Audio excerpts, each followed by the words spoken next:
അളിയ ഇങ്ങനെ ജീവിച്ചാൽ പറ്റൂല അളിയ. നീ എപ്പ ഇതിനകത്ത് വന്ന? ഇന്നലെ രാത്രി വന്നളിയ. നീ എന്തിന് കട്ടിലടിക്കാൻ കിടന്ന? ഞാൻ രാത്രി വന്നപ്പോഴേ നീ മൂന്നാറിലൊക്കെ ടെന്റ് അടിച്ച് കിടക്കും പോലെ കിടക്കുന്നു. ബെഡ്ഷീറ്റൊക്കെ ഏറിൽ നിൽക്കുന്നു. ഞാൻ ഒന്ന് പേടിച്ചു. ഞാൻ അപ്പൊ തന്നെ കട്ടിന്റെ അടിയിൽ കിടക്കാൻ തുടങ്ങി.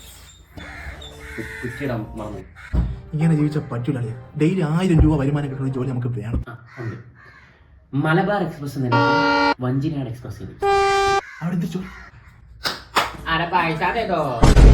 ഇങ്ങനെ ജീവിച്ചു മതി. സത്യം പറയാല്ല.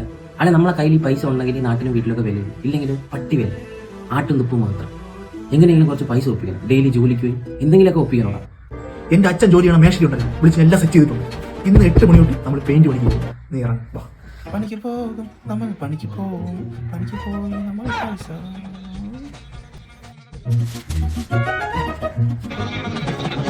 പണിക്ക് പോകില്ല നമ്മൾ, പണിക്ക് പോകില്ല.